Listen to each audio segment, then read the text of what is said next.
Wake and RAKE Podcast, people. Episode 115. Yeah, 115.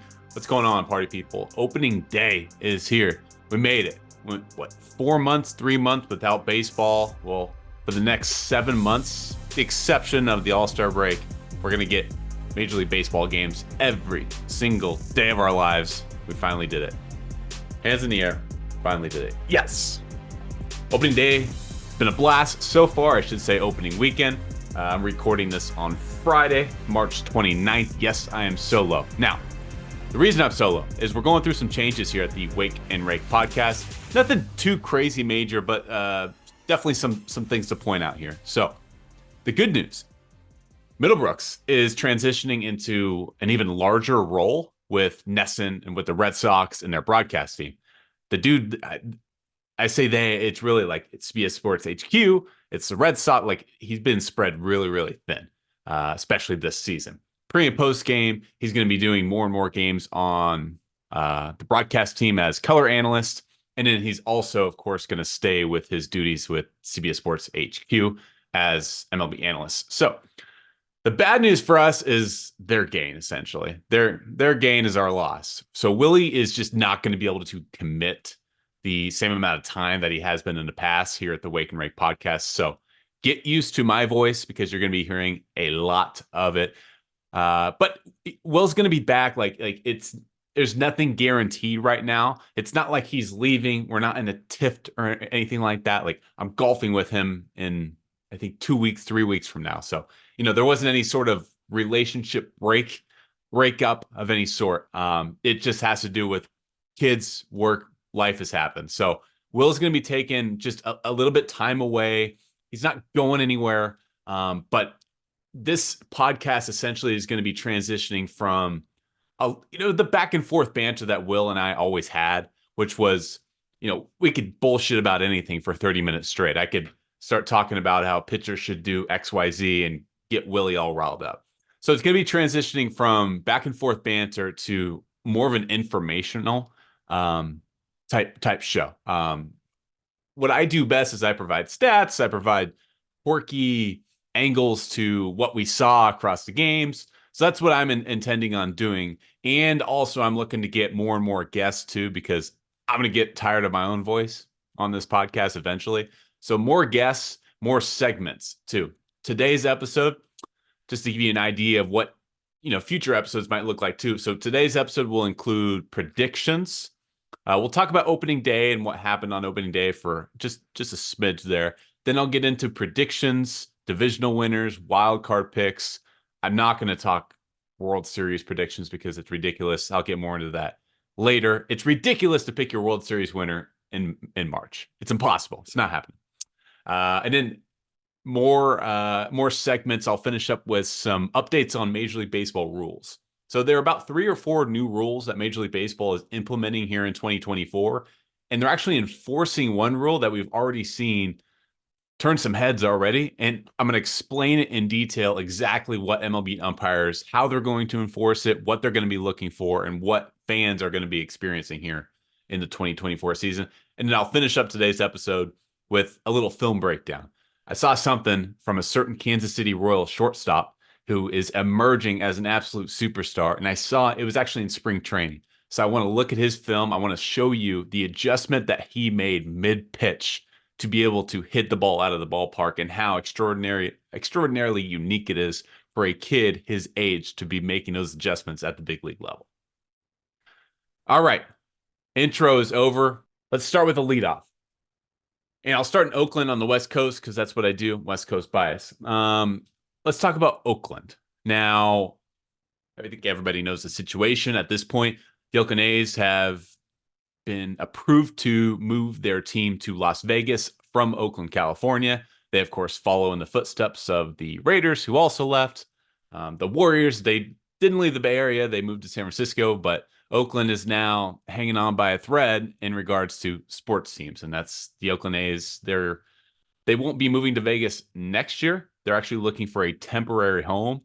Reports are saying that Sacramento is the front runner to host the A's for the next couple of seasons while their ballpark in Las Vegas is supposedly being built.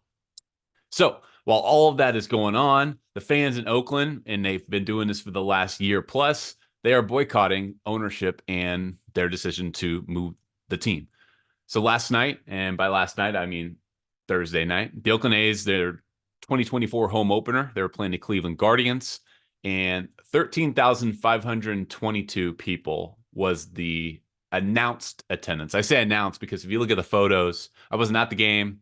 I do know a lot of colleagues and people that I know on a personal level that were at the game and were covering the ball game.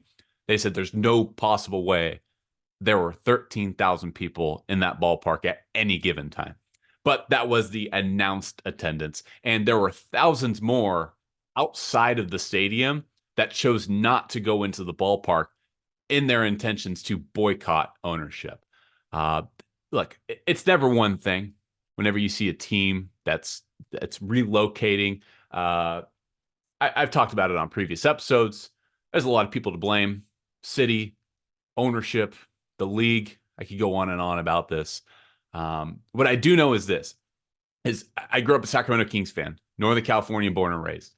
The Sacramento Kings were at one point going to relocate from Sacramento to Seattle. Well, those plans didn't end up working out.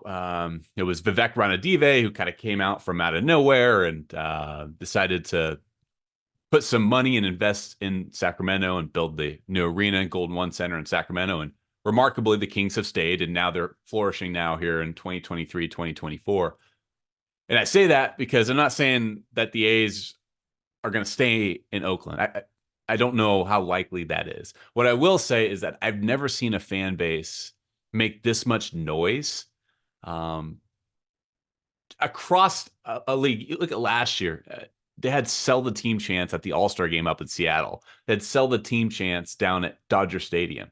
Coors Field had sell the team chants last year. Like the entire West Coast, A's Giants last year in Oracle Park in San Francisco. Both fan bases, Giants and A's, they joined in on sell the team chants. So the entire West Coast was completely overtaken by sell the team chants. And now here in 2024, the A's fan base, and I say A's, I should say just Oakland in general, the Oakland fan base is just making more and more noise. So my hat just goes off to that fan base. I mean, the team's gone. There's a smidge of hope that this team, I'm not even going to say that. There is very little to none hope that Oakland will ever get a baseball team ever again. And yet they're still making noise. They're not giving up. So I applaud you, Oakland. You deserve better. We talked about that on previous episodes. Feel free to go look back on it. But man, relentless. That's the word I would use. All right, moving on. The Ohtani situation. Yeah, okay. So we had about a month off, maybe a little bit less than that, from the Wake and Rake podcast. And so we didn't get to discuss the Ohtani, Ippei Mizuhara, the betting, call it a scandal, if you will.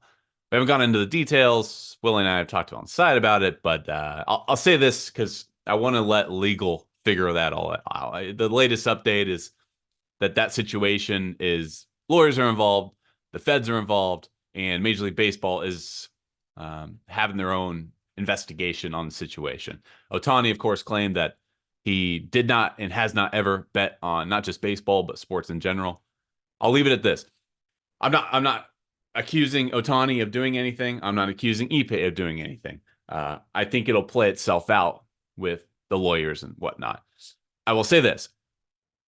We watched Shohei Ohtani in Anaheim, which is just down the street from Dodger Stadium, maybe, depending on traffic, 30, 45 minutes just down the I-5. We watched him for 6 years when he was in Anaheim. And MVP, like the biggest character in Major League Baseball. And yet we knew absolutely nothing about Ohtani in his personal life. It's been, 3 months that Ohtani has been in a Dodgers uniform, or at least part of that organization. We already know about his wife. She apparently is a professional basketball player. He got married this last year. We know his dog's name. And now we know all about, supposedly, the background and life of his interpreter, Ippei Mizuhara, which for 6 years in Anaheim, we didn't know a lick about Shohei Ohtani. The spotlight is different in Hollywood and in Los Angeles, even if it is just 30 minutes, down the road. We talked about Mike Trout all the time and how Mike Trout kind of likes to stay under the radar a little bit. He likes the comfortability that is Anaheim. There's a big difference between, I'm speaking as a Californian here, people. There's a big difference between Orange County, which is where the Angels play, and Los Angeles, which is where the Dodgers play. The media circus that comes with Los Angeles, the city of Los Angeles, is completely different than what you get in Orange County. And I think we're seeing that now with Shohei Ohtani, and his details of his life are now being brought to the forefront. So I hope everything gets cleared. I mean, he's the face of baseball. He's probably the greatest, not just baseball player, but athlete I have ever seen. So I hope nothing comes of it. But I do find it interesting that we're learning a whole lot more about Ohtani than we ever have before. It's a great transition or segue into my predictions for the 2024 MLB season. Look, I go on so many radio shows and podcasts, and I get asked this all the time. Danny, who do you think is going to win a World Series? Danny, who's making the playoffs? Look, it is one of my pet peeves. I love joining shows. If anybody wants me to join their podcast or their show, happy to do so. Don't ask me who's going to win the World Series, though, because I do not know. Nobody knows. Nobody thought the Arizona Diamondbacks were going to be in the World Series last year. Nobody thought they'd, one, get in the playoffs, two, make it past the Philadelphia Phillies, and yet there they were. Very few people were picking the Texas Rangers last year. I think they had the 16th best odds or something like that in Major League Baseball on opening day last year. And the Texas Rangers had never won a World Series ever in the franchise's existence. They go on to hoist a trophy, and they beat the Arizona Diamondbacks. Very few people had a Texas Rangers, Arizona Diamondbacks World Series, and that's what we got last year. Now, I say that because I'm not picking World Series here, people. It is March 29th. I do not know who's going to get hot in October. I do not know who's going to be healthy in October. What I will do is I will make my predictions for who I think will make the playoffs based on current rosters and availability. And by availability, I mean active, players who are healthy. I think it's fair to look at rosters right now and think, okay, this team is best on paper, so they're going to win this many games, that many games. That's totally fair. So I will do that. I will not pick World Series because we've seen time and time again in the postseason, it's not always the best team that hoists a trophy. It's the team that gets hot at the right time. So we'll cross that bridge when we get to it. Once we get to October, once we get to postseason time. For now, I'm just picking predictions for who I think will make the playoffs, and I'll do some award picking as well. Keep this in mind. I was doing some research the other day as I came back from New York City this last week on the plane. Somebody with a losing record will make the playoffs this year. That's what history tells us. History tells us somebody, one team, at least one team with a losing record last year will make the playoffs this year. To put that into context, in the last 18 seasons, 18 straight seasons, I'll repeat that for emphasis, 18 straight seasons, at least one team has made the playoffs after having a losing record the previous year. Every single season since 2006. That's including the COVID year. That's including all 18 of those seasons. If there has been at least one team with a losing record the previous year, and they made the playoffs next year. So teams with losing records last season: Giants, Red Sox, Tigers, Guardians, Pirates, Mets, Angels, Cardinals, Nationals, White Sox, Rockies, Royals, and A's. Those teams that I just listed, they had losing records last season. In the last 18 years, there has been one of those teams with losing records that have made the playoffs. The next, I'm not talking missing the playoffs, making the playoffs next year. No, they had a losing record the previous year. I think you get it by now. It's about the 10th time I've repeated it. So that leads me into my predictions. I'll start in the American League. This one's pretty chalk. Baltimore Orioles, I think they are the best team on paper, especially with the acquisition of Corbin Burns, and they're going to bring up Jackson Holliday at some point. They still have the best farm system in baseball. So Baltimore Orioles are winning the East. American League Central, also pretty chalk. I think this has to do more so just with the lack of depth and lack of talent with the rest of the division. I had the Minnesota Twins repeating in the Central. Do think the Detroit Tigers, if their starting rotation can be healthy and if all things go right, Wouldn't be surprised if they made some noise, but I do have the Twins winning the Central. American League West, I do think the time is now for the Seattle Mariners to finally hit their stride. Julio Rodriguez got off to a really, really slow start last season, the first half. All of a sudden, he got off to a blistering second half. It wasn't quite enough. I don't know why Jerry DiPoto traded away Paul Sewald when they were only 2 games back of a wild card.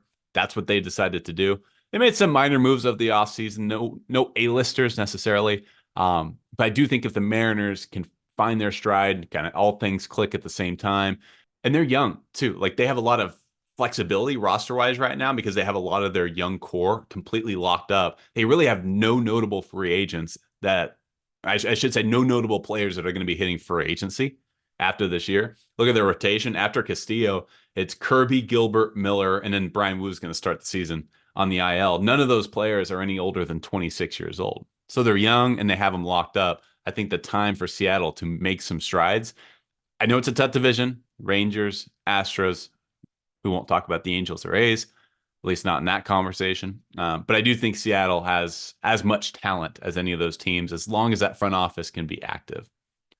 Wildcard team, I have the Yankees as my first wildcard team. I love players who are in contract years. It's no coincidence. There's a correlation between players that are trying to make some money, talking about you, Juan Soto, and how they perform in a contract year. Juan Soto wants to hit free agency. He wants to break the bank. There are a lot of speculation whether he should have taken that extension offer with the Washington Nationals. They originally, reportedly, according to Hector Gomez, a couple other reports, that the Nationals offered him a $400+ million extension when he was with the Nationals. He declined it, said he wanted to hit free agency, and he got traded to San Diego. There were some rumors of whether there were extension talks. I don't know if anything really came to fruition. Then he got traded now to the New York Yankees. He's intending on hitting the market. He basically said in his press conferences that he's not looking to have any extension talks with the Yankees. So expect Juan Soto to have a monster year, contract season. Garrett Cole, that's your X factor. If the Yankees are going to make the playoffs, they need a healthy Garrett Cole. My second wildcard team, Houston Astros, and my third wildcard team, I have the Toronto Blue Jays. So not a whole lot of change in the American League. I do have the Seattle Mariners kind of making the biggest leap in that league. Kicking it over to the National League now. National League East, pretty chalk. Atlanta Braves. Probably the best team on paper. Not necessarily the most dangerous team. I think Philadelphia is one of, if not the dangerous, just most intimidating on paper. But I do think the Braves are better set up for a regular season. This is going to spark some people. It might turn some heads. I had the Pittsburgh Pirates winning the National League Central. I mentioned how 18 straight years we've had a team with a losing record go on to make playoffs the next year. Something weird is going to happen this year. So there's going to be some team that emerges out of nowhere. And if you're going to pick a division for it to happen, it's not going to be the East with the Braves, Phillies, and even teams like the Mets. It's not going to be the National League West, Dodgers, Giants, Padres, Diamondbacks. There's no way. You're not having some, sorry, Colorado. You're not getting past those 4 teams. So my argument would be that there's going to be some team from the National League Central that could emerge. Now, it could be the Reds, could be the Cubs. I'm going with Pittsburgh because I really do like that lineup. O'Neal Cruz is healthy, led the league in home runs in spring training. He already socked one opposite field on opening day.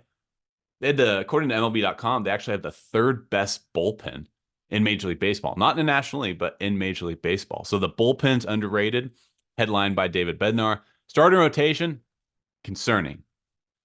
You're going to have guys like Martin Perez, Marco Gonzalez really, really step up. But don't forget that Paul Skeens, he's starting the season in AAA. He's going to have to provide a major, major boost. Like he's going to have to step up and be a number 2, number 3 starter for Pittsburgh to win that National League Central. But that's what I'm predicting. I think everything starts clicking for the Pirates. I think that lineup, Henry Davis, Cutchin's still there. I mean, they got some dudes, man. Brian Reynolds, they got some big hitters. And I think that National League Central, not just because I believe in the Pirates, but I have zero belief in any of those other National League Central teams. So I do think the Pirates are my Central team. National League West, Dodgers. It's a regular season. It's what the Dodgers do. Wildcard teams, Phillies. I already mentioned them, how intimidating that roster is. I do have the Padres sneaking in as a wildcard team. They lose Soto, yes, but then you bring over Dylan Cease. You look at that rotation. It's actually still very, very good. Tatis is healthy, and not suspended. So that certainly helps. Still have Machado, still have Bogarts. They're just Juan Soto less, but I think the acquisition of Dylan Cease gives them a big time boost starting rotation wise. And then my third wildcard team, Cincinnati Reds. This was tough for me. It was between the Reds and the Giants who would get that last wildcard spot. The reason I picked the Reds is because just flat the division is worse in the National League Central. You play more games within your division. The Giants are in the National League West. They're going to have to play 20 games against Padres, 20 games against the Dodgers, 20 games against the Diamondbacks, 20 games, I think eventually they're just going to start beating up on each other in the National League West. Whereas the National League Central, I think the Cincinnati Reds can win, rack up a few more victories within their division. So their strength of schedule is just easier. I put the Reds over the Giants. So National League, Braves, Pirates, Dodgers, Phillies, Padres, Reds. American League, Orioles, Twins, Mariners, Yankees, Astros, Blue Jays. I'm very much ready to rip this up and apologize to everybody when it's completely incorrect. My American League MVP is Vladimir Guerrero Jr. On my previous episode about glasses half full for the American League, I broke down why I think Vladimir Guerrero Jr. is going to have a complete comeback breakout campaign. You look at all of his numbers, expected numbers versus actual numbers, everything, exit velocity. You look at his hard hit percentage. Everything indicates that Vladimir Guerrero Jr. did nothing wrong last year. He was just very unfortunate with where the balls were being put in play, hit right at people. So expect Vladdy G to have a monster year. He's my American League MVP pick. And I mentioned how I do think the Padres are going to be able to sneak into the postseason. I think the lack of expectation this year is going to help San Diego, and particularly it's going to help Tatis. Tatis came back from that suspension, the PED suspension last year. He's had injuries that's racked up over his career. I think there are fewer eyes. I think there are fewer eyes in San Diego, which I think will help Tatis get back to the Tatis that we all kind of fell in love with when he first broke into the league. He's my National League MVP. American League Cy Young. This is the betting favorite, so it's kind of shock as well, but Corbin Burns. I mentioned how I love guys that are trying to get paid. Corbin Burns is going to be a free agent at year's end. Corbin Burns is my American League Cy Young. National League Cy Young, I chose Tyler Glasnow. If the guy can just get to 150 innings, he has arguably the best stuff in Major League Baseball. It's just been a matter of can he stay on the field. So Tyler Glasnow is my National League Cy Young. I'm going to guess he gets to 150, 160 innings pitched this year. American League Rookie of the Year. It's really a toss-up between the two Texas Rangers outfielders, those two young guns, but I went with Evan Carter. And my National League Rookie of the Year, I went with Jackson Chourio, who I know everybody in Milwaukee just absolutely loves in their organization. 20 years old. He's going to get a lot of at-bats. And like in this day and age, like who won the MVP last year is Ronald Acuna. What does he do? He's that 5'6" tool player where he can get you. Last year he went 40 and 70. Chourio similar to where maybe he won't go 40-70, but he's a guy that can really rack up stolen bases. He plays a very good outfield position as well because of his speed and athleticism. So I think he's just going to be a stat patter in Milwaukee. All right, predictions are behind us. I'm sure I'll get freezing cold taked, 6 months down the line or something. But again, we'll cross that bridge when we get to it. Let's talk about rules. Last year, of course, there was big change of the pitch clock, the pitcher disengagements with the mound disengagements. So now there are bigger bases too. There's still the pitch timer. There's still defensive shift restrictions as well. Got the bigger bases, but some changes with the rules in Major League Baseball here in 2024 that I want to detail. And I'll start it off with the widening of the runner's lane. The runner's lane has been widened. This is according to MLB.com, straight from the rule book. The runner's lane has been widened to include the dirt between the foul line and the infield grass, providing a more direct path from the right-handed batter's box to first base. Now, previously, the MLB rulebook required a hitter to run the last half of the distance between home plate and first base between the foul line and a 3-foot drawn line on the right-hand side of the dirt. There's a lot of gray area we're talking about here. I think there was one with Milwaukee where Craig Counsell got ejected. It was either last season or 2 seasons ago because they ruled that the runner was out of the runner's lane. Well, that shouldn't be an issue here in 2024 because they have extended that runner's lane. So under the new rule, this runner's lane will still be chalked in order to keep runners from drifting too far into foul territory. But instead of forcing the runner to be in foul territory, previously you had to be on the right side. If you're looking from the backstop or from the home plate, and you're looking at first base, previously, in previous years, you had to stay on the right side of the foul line.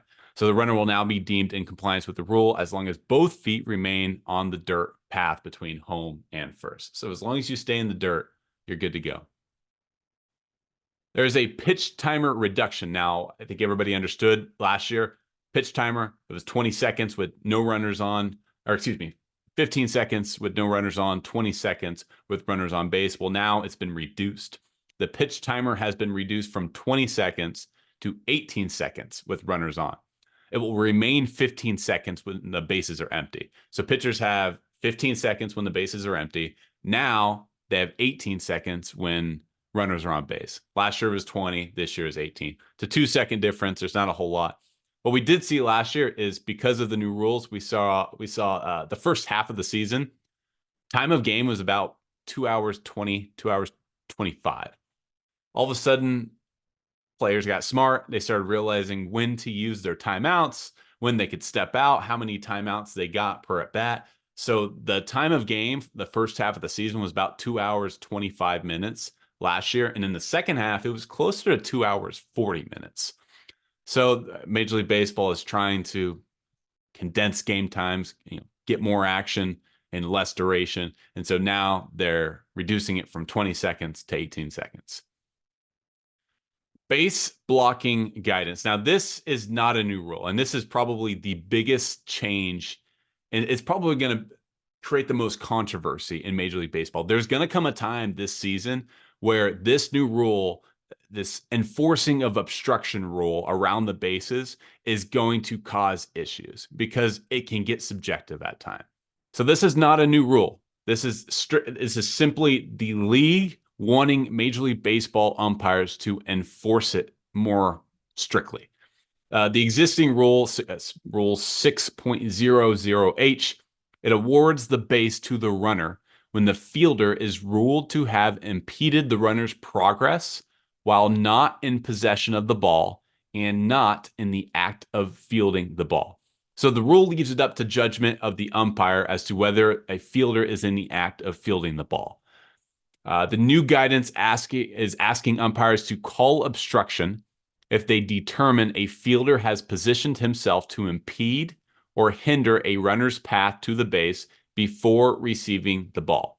Now, this play is non-reviewable, and it does not apply to home plate. This is strictly across first base, second base, and third base. Major League Baseball is simply asking their umpires to more strictly enforce when fielders are blocking the runner from the base. So when they put their knee down, and again, this is subjective because it's going to come down to whether the umpire deems, it's up to their judgment, whether a fielder is in the act of fielding the ball. So this is going to create some controversy. We've already seen it. We saw it in spring training.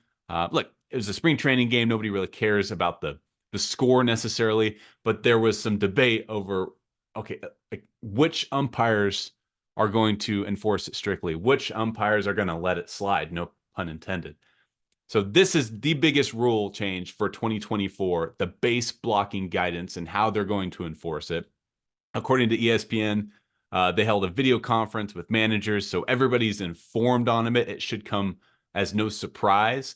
Obstruction is defined as the act of a fielder who, while not in possession of the ball and not in the act of fielding the ball, impedes the progress of any runner. So if we see a fielder impede the progress of a runner, you could see that obstruction call being enforced more frequently this season. Those are your new rules for 2024. Nothing too crazy, but just keep an eye on the enforcing of the obstruction rule, because I promise you there's going to come a time this year where that's all we're going to be talking about. Game gets decided on an obstruction rule. We don't love that happening, and there's definitely some joke to be made Middlebrooks, I hope you're listening with the Alan Craig situation in the 2013 World Series. Will hates when I bring that scene up, but I'm going to do it anyways because he's not here. But yes, obstruction. Keep an eye on it. Last segment I have is I just want to give a little appreciation to Bobby Witt Jr. So one of the segments that I'm going to start doing regularly now on the Wake and Rake when Will's not here is breaking down film a little bit more often. And the first one that I want to bring out is something I saw from Bobby Witt Jr., star shortstop for the Kansas City Royals. The mid-pitch adjustment that he made, it was off of the Milwaukee Brewers back on March 22nd. So by the way, I know this is a little tailored for our YouTube audience, but I want to try and push everybody to YouTube that are on our audio devices. Now I'm going to try and paint the picture as best as I can for our audio listeners on Spotify, Apple Podcasts, as best I can. But just know if you're not getting the right visual, you can come watch everything that I'm breaking down here on our Wake and Rake Podcast YouTube page. Download, subscribe. You know how all the young kids say it. All right. This is the top of the second inning. This is a 1-2 count. Runner on first base, pitcher's out of the stretch. Bobby Witt Jr. loads up for fastball or something with velocity. He's able to make a mid-pitch adjustment and hit a ball that went about 395 feet over the left center field wall for a 2-run home run. And when you look at the film, you can really see how Bobby Witt Jr., he starts loading. He plants his left foot down on the ground, but it's not high velocity. It's a breaking ball. So he plants his left leg down on the ground, and then he almost hits the pause button on his shifting of his weight. You can see when you put your left leg down, when you're loading from your right side, he's a right-handed hitter. When you're loading from your right side to your left side, when you put the weight down on your left leg, because Bobby Witt Jr. does have a little bit, not quite a leg kick, but a little bit of a leg stride, if you will. When you put your left leg on the ground, your instinct is to start pushing your weight forward toward that left side. Bobby Witt Jr., what amazed me is he was able to put his left leg down on the ground, anticipate fastball. Instead, he reacted mid-pitch. I mean, we're talking milliseconds, people. Mid-pitch, he's able to keep his weight back on his back leg, hit the pause button, kind of like that movie Click. He hit click, he hit pause. He's able to keep his weight back, and then he's able to not just make good contact with this pitch, but he's able to hit it 390 feet for a 2-run home run. At his age, 23 years old, to be making those mid-pitch adjustments, especially with the velocity nowadays. I mean, you're expecting 96, 98, or at least you're gearing up for 96, 98. I think, there used to be this question of, one of the main questions you'd ask players is, hey, are you a guess hitter? Do you gear up for a breaking ball, react fastball? Do you gear up for a fastball, react breaking ball? Nowadays, with velocity being on average 96 for most teams, you don't have a choice. You have to gear up for a fastball or else you're going to be late. And we saw it here. Bobby Witt Jr. gears up for a fastball. Mid-pitch, he recognizes breaking ball. He's able to keep his weight on his backside, so much so that he's still able to generate enough power from his backside through the baseball, drive it out to left center field. Really, really impressed by this at bat by Bobby Witt Jr. We're going to have more film breakdowns with the more podcasts that we have. I think you guys kind of got an idea of what the podcast is going to look and sound like moving forward. We're still available on Apple Podcasts, Spotify. We're still available on social media, YouTube. We're going to be essentially business as usual. The only difference is that there's going to be a little bit different change of tempo, change of theme, again, with Middlebrooks not being able to join as frequently as he was. But I hope you enjoyed this episode. Predictions, film breakdown. We still have a lot. I missed you guys for this last month, but I have a lot that I was jotting down and preparing as season previews. I have breakout players. I have some fun different games that we're going to play as well. So I will jump on soon. We'll get another Wake and Rake podcast episode out as soon as possible. We will talk soon. Please do download, hit subscribe. Leave us a comment on Apple Podcasts. That's how we're able to keep doing the things that we're doing here at Wake and Rake. It really helps us out a ton. If you enjoyed the episode, please do hit that like button. Appreciate you guys joining us. Danny Vitti, Wake and Rake Podcast, all part of the Believe Network. We'll talk soon, people. Peace.